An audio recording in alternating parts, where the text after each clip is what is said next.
오늘 말씀은 창세기 33장 1절부터 17절까지의 말씀입니다. 야곱이 눈을 들어보니 에서가 400명의 장정을 거느리고 오고 있는지라 그의 자식들을 나누어 레아와 라헬과 두 여종에게 맡기고 여종들과 그들의 자식들은 앞에 두고 레아와 그의 자식들은 다음에 두고 라헬과 요셉은 뒤에 두고 자기는 그들 앞에 나아가되 몸을 7번 땅에 굽히며 그 형 에서에게 가까이 가니 에서가 달려와서 그를 맞이하여 안고 목을 어긋맞추어 그와 입맞추고 서로 우니라. 에서가 눈을 들어 여인들과 자식들을 보고 묻되 너와 함께한 이들은 누구냐? 야곱이 이르되 하나님이 주의 종에게 은혜로 주신 자식들이니이다. 그때 여종들이 그의 자식들과 더불어 나와 절하고 레아도 그의 자식들과 더불어 나와 절하고 그 외에 요셉이 라헬과 더불어 나와 절하니 에서가 또 이르되 내가 만난 바 이 모든 때는 무슨 까닭이냐? 야곱이 이르되 내 주께 은혜를 입으려 함이니이다. 에서가 이르되 내 동생아 내게 있는 것이 족하니 내 소유는 내게 두라.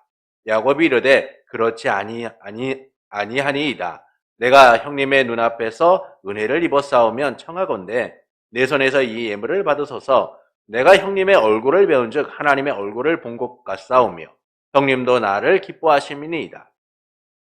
하나님이 내게 은혜를 베푸셨고 내 소유도 족하오니 청하건대 내가 형님께 드리는 예물을 받으소서 하고 그에게 강권함에 받으니라.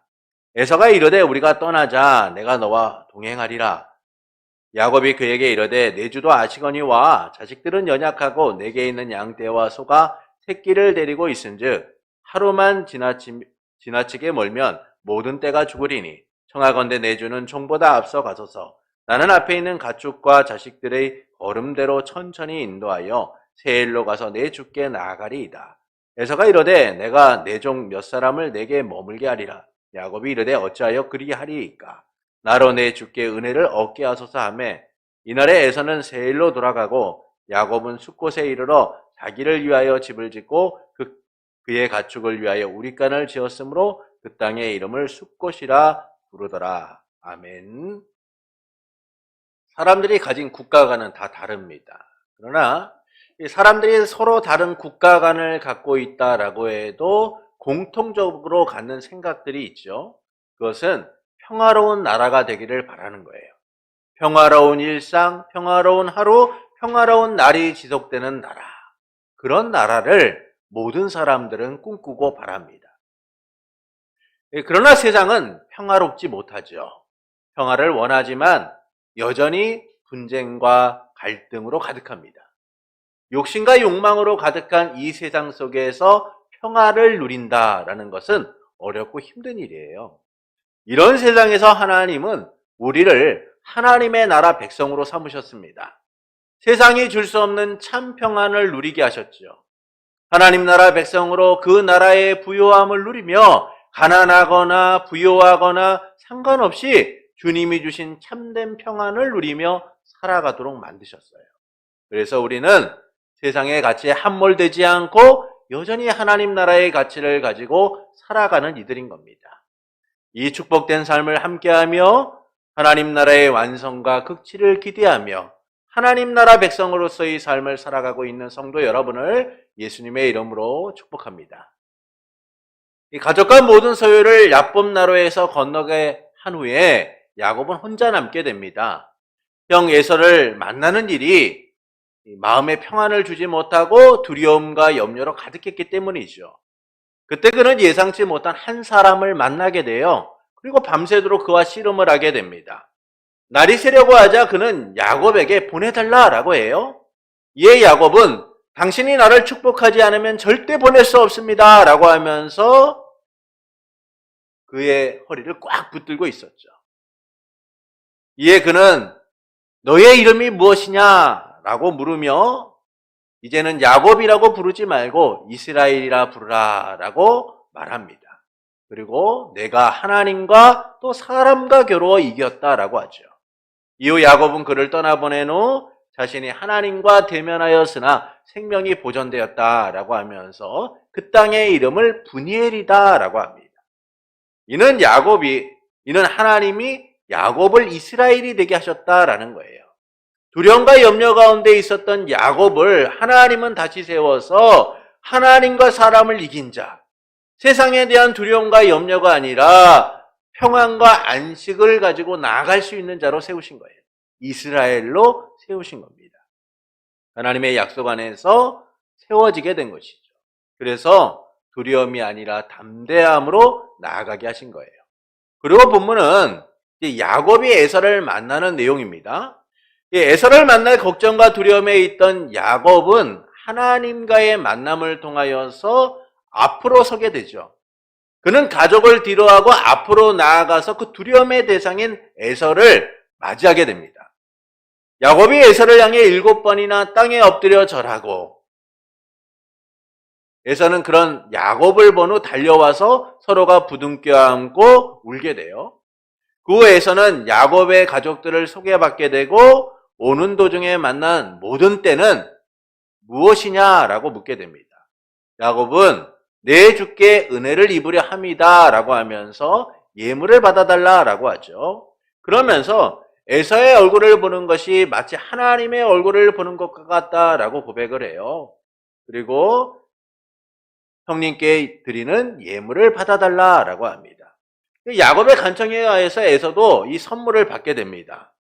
야곱은 이 자식들이 너무나 약하고 또한 가축이 낳은 새끼들도 약하기 때문에 함께 갈 수 없다라고 하면서 에서가 함께 가자는 그 요청을 정중하게 거절하게 되죠. 그리고 에서는 세일로 돌아가게 되고 야곱은 숫곳이라는 것에서 머물게 됩니다. 이를 통해서 말씀하시는 바는 무엇일까요? 진정한 삶의 변화는요, 생각의 전환으로부터 옵니다. 생각이 바뀌지 않고는 삶의 변화가 일어날 수 없죠. 변하지 않고 굳어진 생각은 삶의 유연성을 파괴하고 힘들게 합니다. 그래서 생각의 변화와 전환은 이 삶을 유연하게 대처하게 하고 삶의 공간을 확장시켜 가요. 그러나 생각의 전환이나 변화가 쉽게 오느냐? 그렇지 않습니다. 어떤 특별한 계획이나 경험이 없이는 이런 생각의 변화나 전환이 이루어질 수 없는 거예요. 이런 계획이나 경험이 없는 이들은 여전히 굳어진 상태로 살아가게 되는 겁니다. 특별한 계획이나 경험을 통해서만 사람들은 생각이 전환되게 되고 새로운 인생의 변화, 삶의 변화를 경험하게 되는 것이죠. 베드로는 어부가 천직이었던 사람이에요. 그는 어부로서의 삶에 대하여서 다른 생각을 하지 않고 살았던 사람입니다. 그에게 어부 외에 다른 삶은 존재하지 않았어요. 그런데 밤이 새도록 수고하여 아무것도 얻지 못한 어느 날 예수님이 그의 배에 타신 겁니다. 배에서 가르치시는 예수님은 갑자기 베드로에게 깊은 데로 가서 그물을 내리라 라고 말씀하시는 거죠. 깊은 곳에 가서 그물을 내려 고기를 잡으라 라고 말씀하시는 거예요. 이는 어부로서 잔뼈가 굵은 베드로에게 있어서는 매우 모욕적인 말인 거예요. 여러분, 어부로서의 생활에 익숙했던 베드로에게 고기 한번 잡아보지 못한 예수님이 깊은 곳에 가서 그물을 내리라고 하니 이게 받아들일 수 있는 말입니까? 상당히 모욕적이고 받아들일 수가 없는 거죠. 특히 그는 지금 삶이 배신한 현장 가운데 있어요. 경험도 지식도 무너진 현장 가운데 있는 겁니다. 속이 상할 대로 상했어요. 빈 그물을 걷어 올리면서 마음이 너무나 상처 입은 상태예요. 어부로서의 그 생활과 경험이 무너진 현장 속에서 아파하고 있는 거예요. 밤이 새도록 수고했잖아요. 그러나 아무것도 얻지 못했어요. 그런데 예수님께서 깊은 곳에 가서 그물을 내리라고 하는 겁니다. 어부로서의 경험도 없는 예수님이 그물을 내리라고 하는 것이죠. 이에 베드로가 다음과 같이 고백합니다. 누가복음 5장 5절부터 6절입니다. 시몬이 대답하여 이르되 선생님 우리들이 밤이 새도록 수고하였으되 잡은 것이 없지만은 말씀에 의지하여 내가 그물을 내리리이다 하고 그렇게 하니 고기를 잡은 것이 심히 많아 그물이 찢어지느니라. 밤새도록 허탕을 친 베드로는 예수님의 말씀에 의지하여 깊은 곳에 가서 그물을 내리게 됩니다. 말씀에 순종하여 그물을 내리자 그물이 찢어질 정도로 많은 고기를 잡게 된 거죠. 지금까지 경험해보지 못했던 놀라운 현실에 그의 기쁨은 말할 수가 없었을 거예요. 그러나 그의 한편으로는 두려움이 왔습니다. 그래서 그는 예수님께 엎드려 주님, 저는 죄인입니다. 저를 떠나십시오 라고 고백을 하게 되죠. 그런데 예수님께서는 두려움에 있는 그 베드로를 다독이시면서 말씀하시는 거예요. 무서워하지 말아라. 이제 후로는 내가 사람을 취하리라. 사람을 낚는 어부가 되리라 라고 말씀하시죠. 이에 베드로는 모든 것을 버리고 예수님을 따라가게 됩니다. 어부만이 전부라고 여겼던 그의 생각이 변하자 그의 인생에 놀라운 변화를 경험하게 된 거예요. 생각이 전환이 가져오는 새로운 삶을 살게 된 겁니다. 그가 이처럼 변할 수 있었던 이유가 무엇입니까? 예수님과의 특별한 만남과 경험 때문이었죠. 이처럼 베드로는 예수님과의 놀라운 만남을 통하여서 물고기를 잡는 인생에서 사람을 낚는 새로운 삶을 살아가게 된 거예요. 이처럼 생각의 전환이라는 것은 어떤 특별한 계획이나 경험을 통하여 이루어지게 되어 있습니다. 그때 사람의 인생이 변화되기 시작하는 거죠. 그러니까 이 점에서 야곱은 하나님과의 씨름을 통하여서 놀라운 변화를 경험했어요. 형에 대한 두려움으로 가득했던 그의 생각이 전환되게 된 겁니다. 변한 거죠. 더 이상 에서가 두려움의 대상이 아니게 된 거예요. 그래서 그는 가족들 뒤에 숨었던 인생에서 이제 앞으로 나아가 당당하게 에서를 맞이하게 된 겁니다. 어떻게든 두려움을 피해 숨고자 했던 야곱이 당당히 에서 앞으로 나갈 수 있게 된 거죠. 에서를 만나 절하고 가족을 소개하고 자신의 선물을 받아달라고 간청하는 등 야곱은 에서와의 만남에서 매우 적극적인 모습을 보여요. 두려움에 떨었던 야곱이라고 생각하지 못할 정도로 야곱은 에서와의 만남에서 적극적이고 담대하게 그 만남을 갖고 있다라는 것이죠.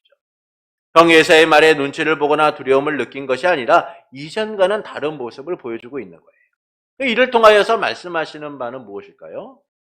야곱을 통하여서 하나님의 나라를 보여주고 있는 겁니다.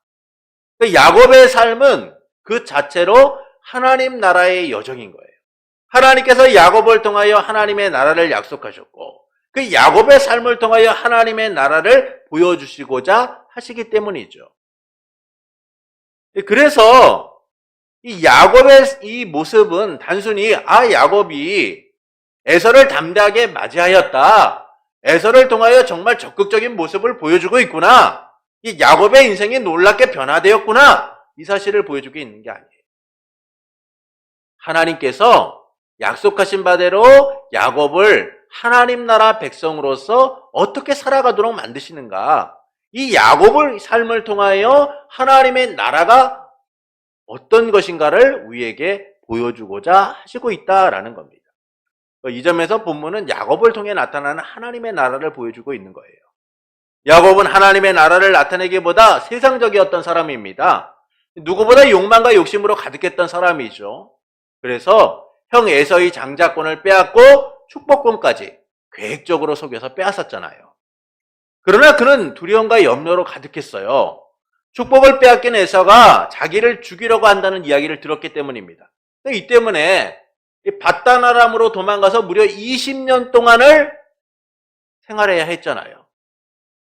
그리고 이제 에서를 마주하게 될 상황이 되었을 때 그 두려움은 떠나지 않았습니다. 두렵고 염려로 컸어요. 그러나 그는 그래서 그는 야곱나루를 건너지 못하고 혼자 남아 있었던 겁니다. 그런 그를 하나님이 베델에서 만나주신 것처럼 다시 찾아오신 거예요.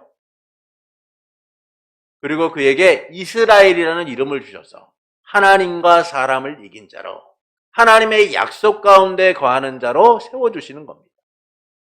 그래서 야곱의 삶은 하나님 나라의 실체이며 약속의 성취를 보여주고 있는 거예요. 하나님이 어떻게 야곱의 삶을 통하여 하나님의 나라를 보여주고 계신가? 하나님이 어떻게 야곱의 삶을 통하여 그 약속을 이루어가고 계시는가를 보여주고 있는 내용이다라고 말할 수 있습니다. 이 점에서 본문은 야곱의 삶에 나타난 이 하나님 나라의 모습을 이 세 부분에서 세 가지로 보여주고 있어요. 첫째는 하나님 나라의 화목입니다. 본문 3절을 보시겠습니다. 자기는 그들 앞에 나아가되 몸을 7번 땅에 굳히며 그의 형 에서에게 가까이 가니. 그러니까 야곱은 에서를 보는 순간 앞으로 나아가 7번 절합니다. 그러니까 이 7번 절한다라는 것은 에서의 권위에 대한 복종을 의미하는 거예요. 두 번째로는 형 에서의 장자권을 빼앗은 거에 대한 회개를 하고 있는 겁니다. 용서를 구하는 행동인 거죠. 이 점에서 야곱의 행위는 형 에서에 대한 두려움으로 이루어지는 것이 아니라 에서와의 화해와 화목을 시도하고 있다라고 말할 수 있는 겁니다. 야곱의 삶에 함께 하시는 하나님, 그를 통치하시고 인도하시는 하나님에 의하여서 야곱의 생각이 바뀌어지게 된 거예요. 그러니까 야곱이 야곱나루를 건너지 못하고 혼자 있을 때 에서는 어떤 사람입니까? 분쟁과 갈등의 대상인 거예요. 반드시 이길 수밖에 없는 대상, 이기지 않으면 죽을 수밖에 없는 대상. 그냥 형을 적대적인 관계 속에서, 불편한 관계 속에서, 갈등의 관계 속에서 바라봤습니다. 그런데 그 야곱나루에서 하나님과의 만남을 가진 이후에 야곱의 생각이 어떻게 바뀐 거예요? 에서를 갈등과 분쟁의 대상이 아니라 화해와 화목의 대상으로 바라보게 되었다는 것이죠. 그래서 야곱은 형 에서에게 7번 절하면서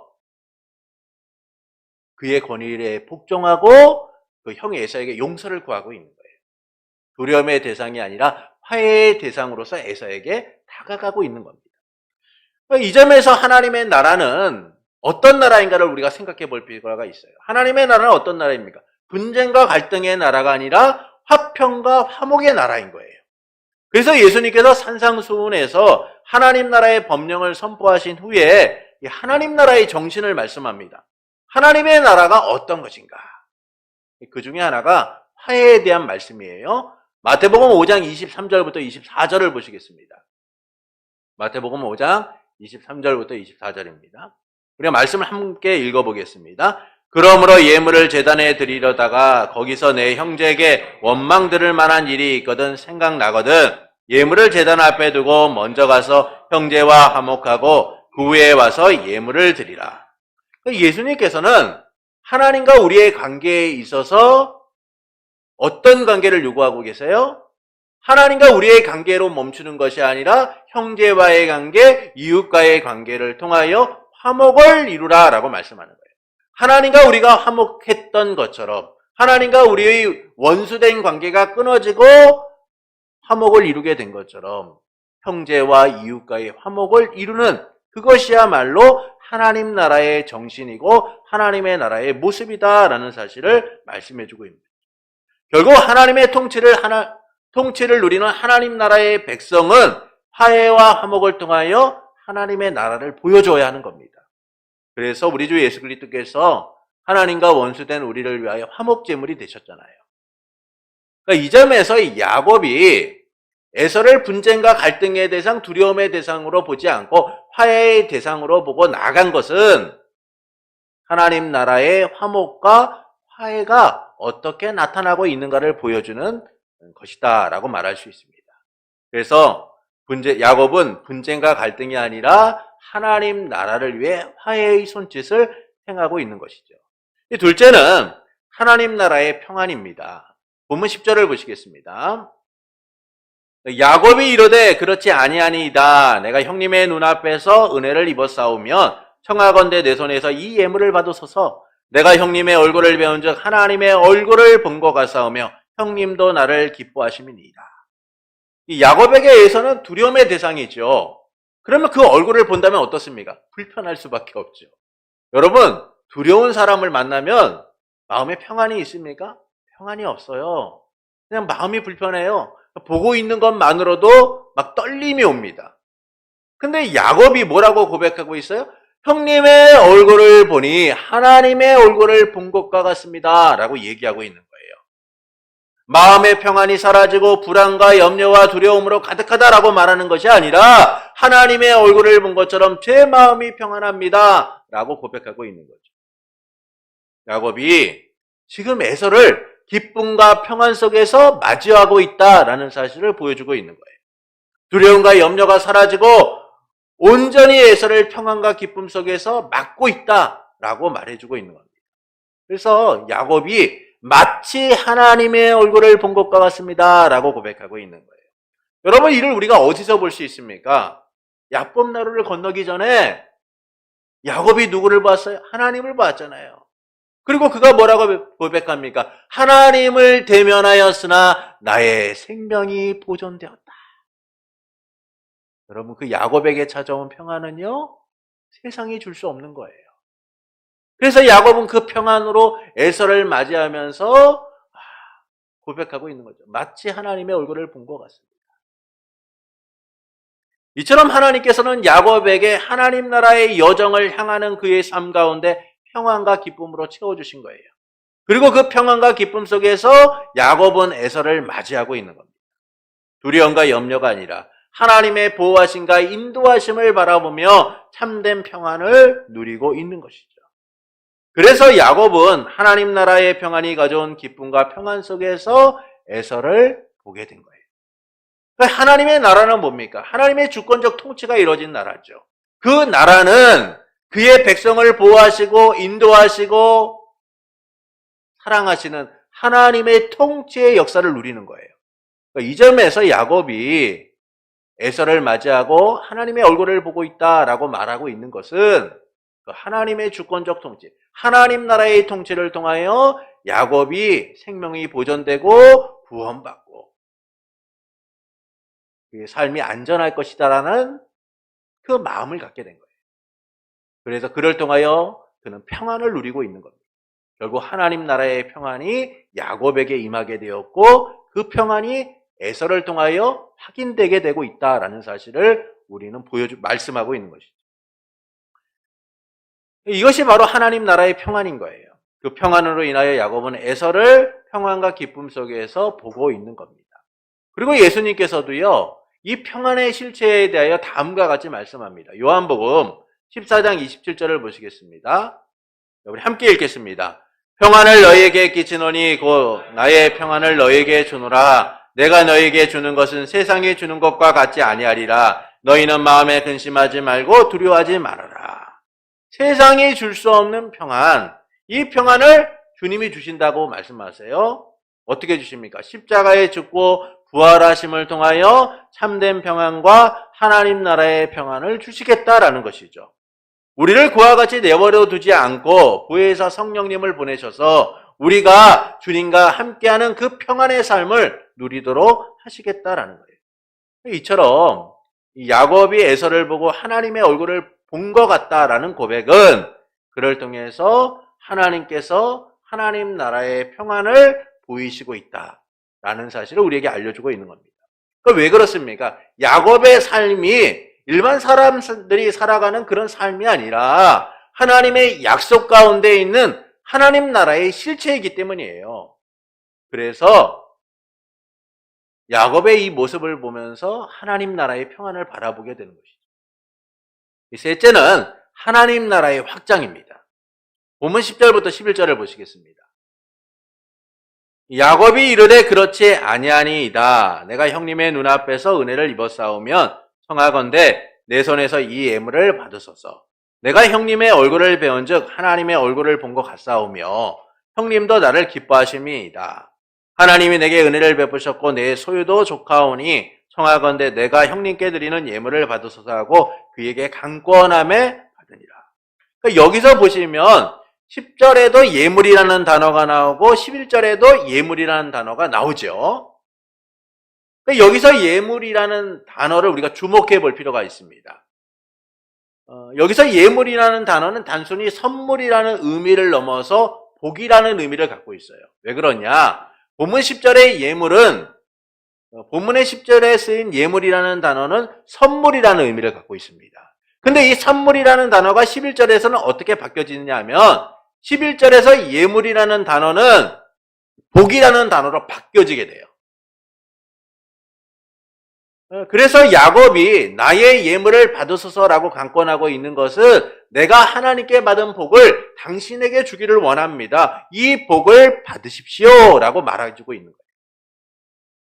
야곱이 에사의 마음을 얻기 위하여서 하나님의 복을 받으라라고 말하고 있는 것이 아닙니다. 하나님께 은혜로서 받은 복이기 때문에 지금 그 복을 에서에게 나눠주고 있는 거죠. 야곱은 형 에서의 복을 빼앗았던 사람이죠. 이 때문에 도망쳐서 밧단아람에서 20년 동안 살았던 사람입니다. 그런 그가 에서에게 복을 나눠준다. 이게 쉬운 일이 아니죠. 그럼에도 불구하고 야곱이 에서를 향하여 내가 하나님께 받은 복을 당신도 받으십시오라고 말해주고 있는 것은 야곱이 약속의 계승자, 하나님 나라의 복의 계승자다라는 사실을 함께 보여주고 있는 겁니다.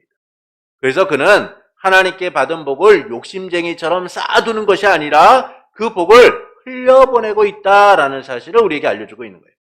그러니까 이것이 바로 하나님 나라의 확장성인 겁니다. 하나님의 나라는 어떤 나라입니까? 정체되어 있거나 멈춰있는 나라가 아니에요. 하나님의 나라는 마치 통로와 같아요. 어떤 통로입니까? 하나님의 주권적인 역사가 하나님의 복이 세상 가운데 흘러가도록 하는 통로와 같은 거예요.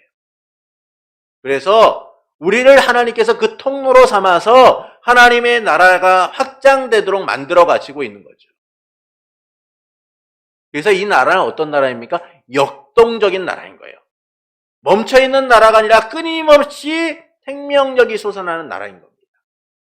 예수님께서도 이 나라를 뭐라고 말씀합니까? 겨자씨와 같다라는 거예요. 눈에 보이지 않는 점 하나와 같은 그 겨자씨가 새들이 머물 수 있는 그 커다란 나무가 되는 것처럼 하나님의 나라는 그처럼 확장되어 가고 그처럼 역동적이다라는 사실을 우리에게 말씀해주고 있는 것이죠. 그래서 예수님께서도요, 세상의 방식과 가치관을 넘어서 이 하나님의 나라와 의를 위하여 우리가 살아가라라고 말씀하죠. 우리에게 살아가라라고 말씀하죠. 그러니까 이처럼 야곱의 변화는요, 하나님의 나라를 보여줄 뿐만 아니라 그 나라가 확장되어져 가고 있다는 사실을 우리에게 알려주고 있는 겁니다.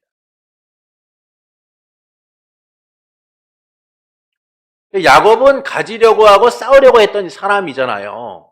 욕심이 참 많았던 사람입니다. 그런데 그가 하나님을 통해 복을 빼앗는 인생에서 복을 나눠주는 인생이 되었다는 것은 얼마나 놀라운 변화인가라는 것이죠.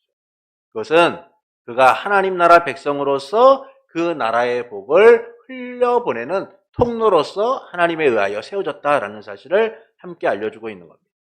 이를 우리는 이제 아브라함을 통해서도 보게 됩니다. 하나님께서는 아브라함에게 천하 만민이 너로 인하여 복을 받게 될 것이다 라고 말씀하셨죠. 이 약속대로 하나님은 아브라함에게 이삭을 주시고 그를 복의 근원으로 삼으십니다.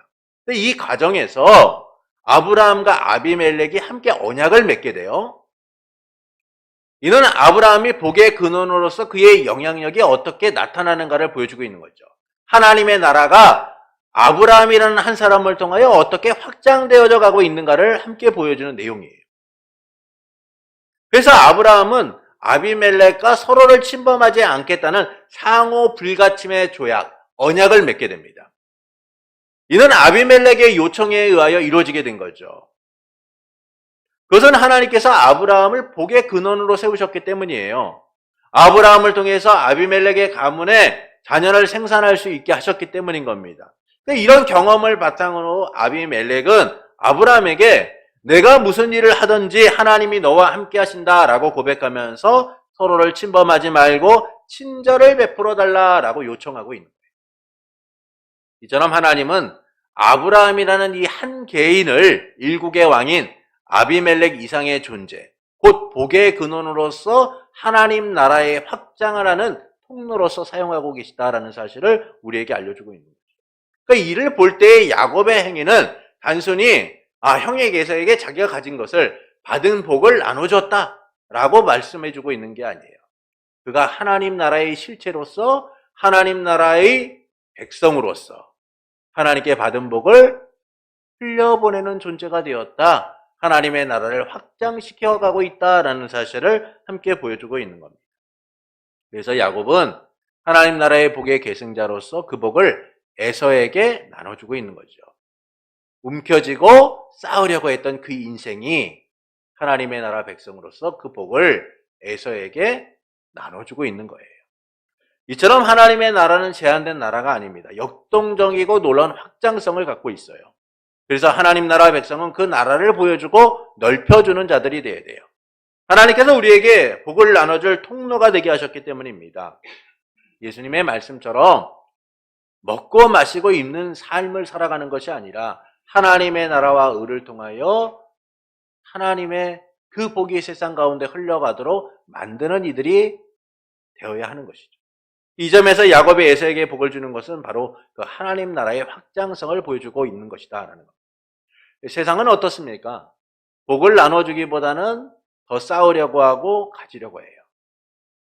내게 있는 복에 만족하는 것이 아니라 더 많은 복을 받기를 원하는 것이 세상이고 사람들의 모습이죠.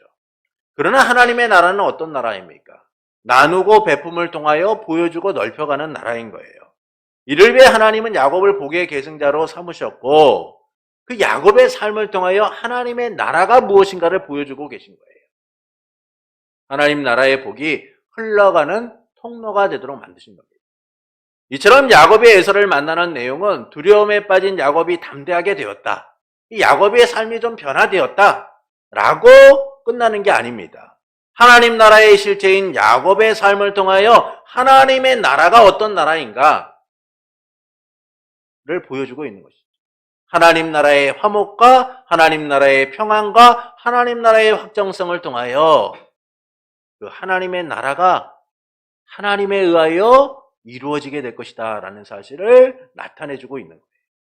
그래서 하나님은 야곱에게 약속하셨던 하나님의 나라가 어떻게 그의 인생에게 녹아져 가고 있는지, 어떻게 그의 인생 가운데 이루어져 가고 있는지를 이와 같은 이야기들을 통하여, 본문의 말씀을 통하여 알려주고 계신 겁니다. 그리고 우리는 이 야곱에게 약속하셨던 그 하나님 나라의 궁극적 실체로서 살아가고 있는 것이죠. 이를 위해 하나님 나라의 왕으로 오신 예수님께서 우리를 위하여 십자가에 죽으시고 부활하심을 통하여 하나님의 나라가 우리에게 임하도록 하신 거예요.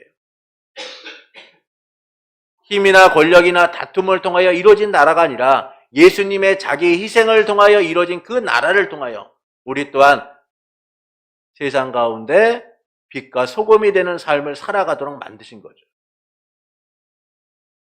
그래서 우리는 먹고 마시는 나라가 아니라 의와 평강과 희락으로 가득한 그 나라를 주 안에서 누리며 살아가게 된 거예요. 이 때문에 우리는 세상처럼 살지 않고 하나님 나라와 의를 위하여 살아가게 된 겁니다. 우리의 선한 행실을 통하여 세상이 하나님께 영광을 돌리도록 하나님의 나라가 어떤 모습을 가지고 있는지를 우리를 통하여 나타내도록 하나님께 요구받고 있는 것이죠. 그래서 우리는 세상의 빛이 되고 소금이 된 삶, 그 하나님의 나라를 보여주고 확장시켜가는 하나님 나라 백성의 삶을 살아가고 있는 겁니다. 하나님 나라의 궁극적 실체로서 우리가 그 하나님 나라 백성으로서 살아가고 있는 것이죠. 이를 통하여 하나님께서 우리가 어떻게 살기를 원하실까요? 하나님의 나라 백성으로서 그 나라를 보여주는 삶이 되기를 원하세요. 이전과 다른 야곱의 모습은 하나님의 나라를 보여주고 있어요. 하나님 나라의 약속으로 살아가는 그의 인생에 하나님이 어떻게 하나님의 나라를 보여주고 계신가, 이루어가고 계신가를 나타내주고 있는 것이죠.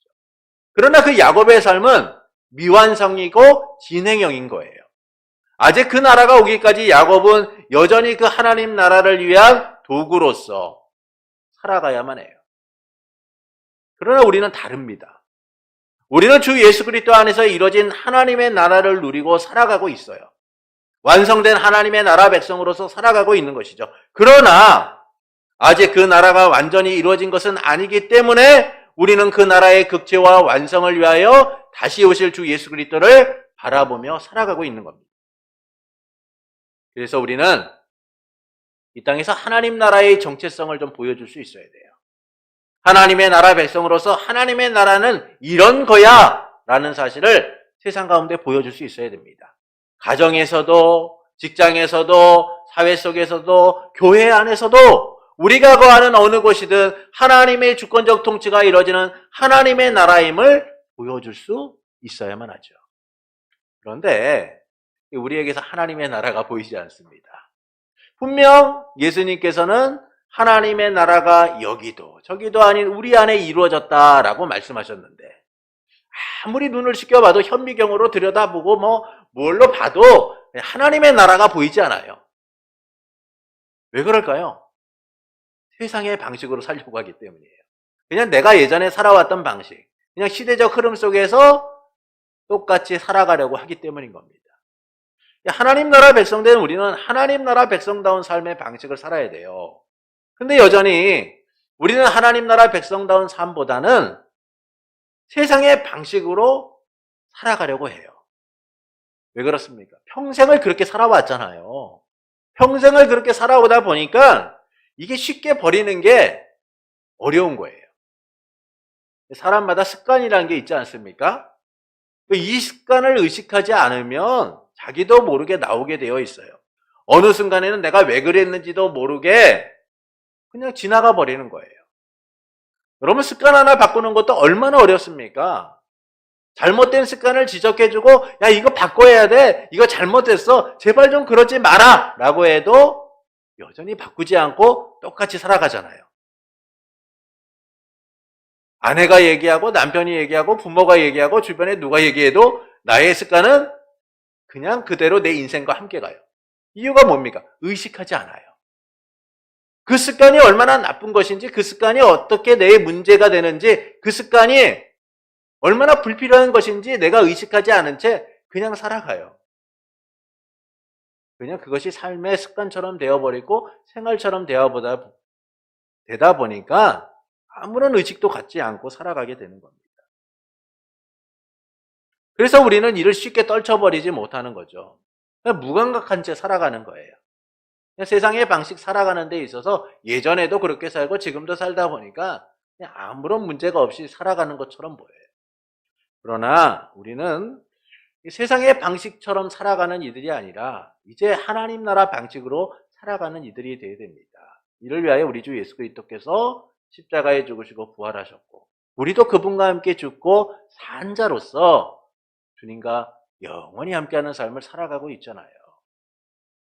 사람이 잘못된 습관을 바꾸는 방법도요. 그대로 두고 내가 그랬지. 아이고 이거 잘못됐구나. 이렇게 생각하고 끝나면 안 되는 거예요. 어떻게 해야 됩니까? 의식을 하고 바꾸기에 행동해야 됩니다. 아이고 내가 그랬지. 아이고 잘못됐네. 다음부터는 그러지 말아야지. 의식을 하고 그 다음부터 행동을 해야 되는 거예요.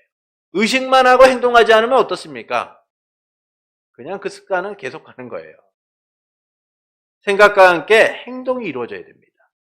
이처럼 습관화된 세상의 방식을 우리가 인식하는 것으로 끝나지 말고 행동할 수 있어야 돼요. 그에 따른 변화가 필요한 거죠. 이는 우리를 하나님 나라 백성으로 삼으신 은혜에 대한 반응이며 백성으로서의 정체성을 드러내는 삶인 거예요. 우리가 하나님 나라 백성이다라는 사실을 나타내 주는 것이죠. 그래서 우리는 이 습관화된 세상의 방식을 좀 버리고 하나님 나라 방식으로 살아가야 돼요. 삶을 통해 하나님의 나라를 보여주고 나타내야 되는 겁니다. 갈등과 분쟁과 시기와 질투에 익숙했던 삶을 좀 내려놓고 화목과 평안, 복을 나눠주는 삶이 되어야 하는 거예요. 세상처럼 먹고 마시는 삶이 아니라 하나님의 나라와 의를 위하여 살아가는 이들이 되어야 하는 겁니다. 근데 이 삶이 사실 어려워요. 습관 하나 바꾸는 것도 어려운데 삶의 전체를 바꾼다. 이게 쉬운 일입니까? 그래서 주님은 우리가 평생 동안 예수님을 닮아가기를 원하시고 계신 거예요. 평생 동안 끊임없이 오늘보다는 내일, 내일보다는 그 다음날 조금이라도 하나님 나라 백성으로서의 모습을 살아가기를 원하시는 겁니다. 그래서 여러분의 삶의 습관을 급진적으로 바꾸려고 하지 마시고 조금씩이라도 한 걸음 한 걸음 뛰어가시길 바라요.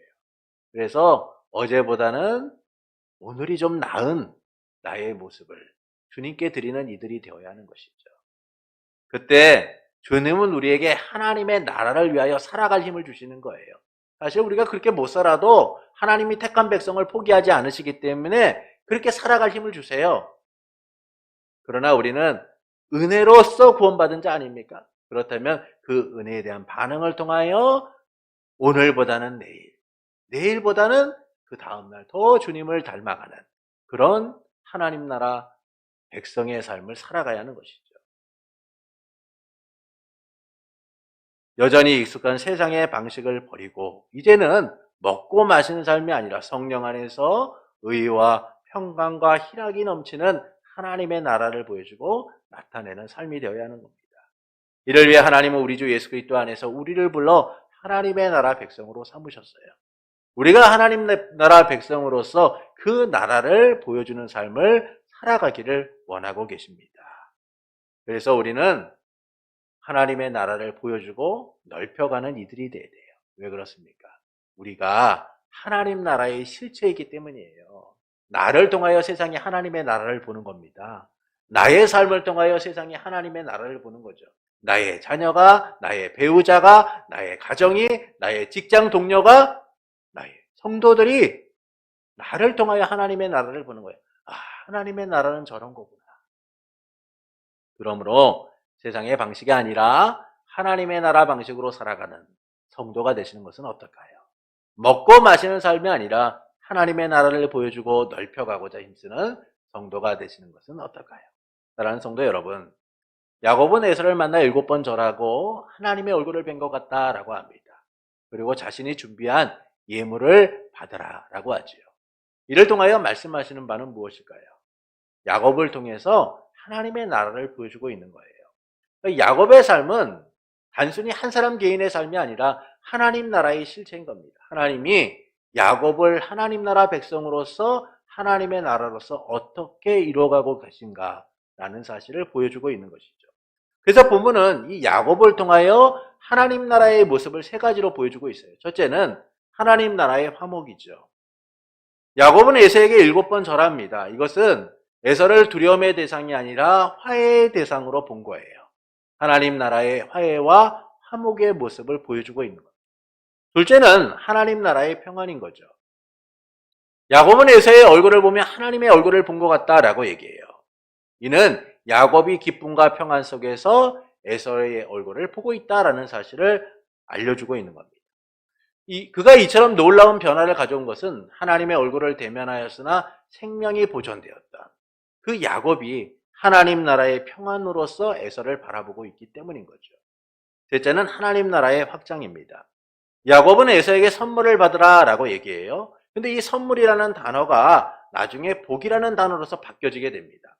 그것은 야곱이 하나님께 받은 복을 에서에게 나눠주고 있다라는 사실을 알려주고 있는 거예요.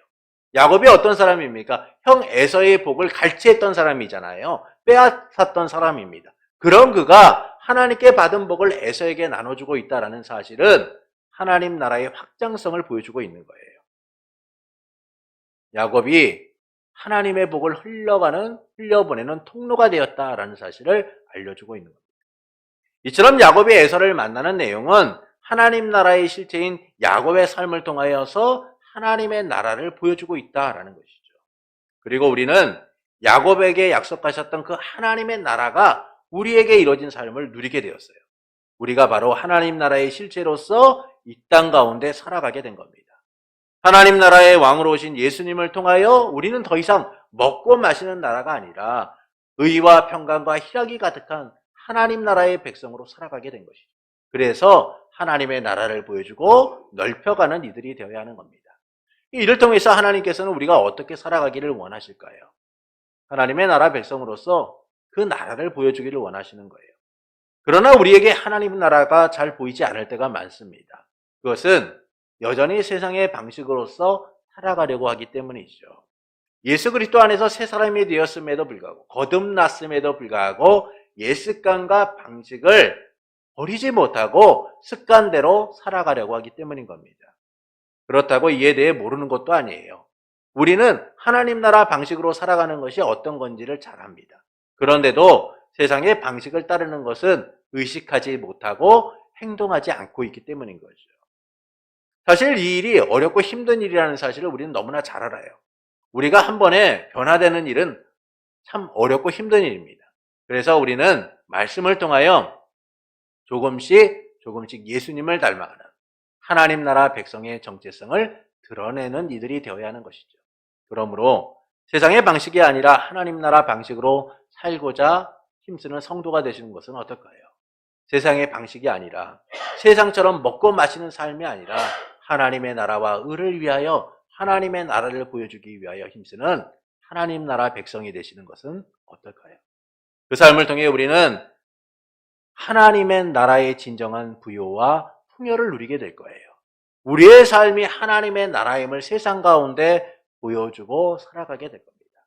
하나님의 주권적인 통치가 나의 삶을 통하여 온전히 이루어지는 은혜를 누리게 되실 거예요.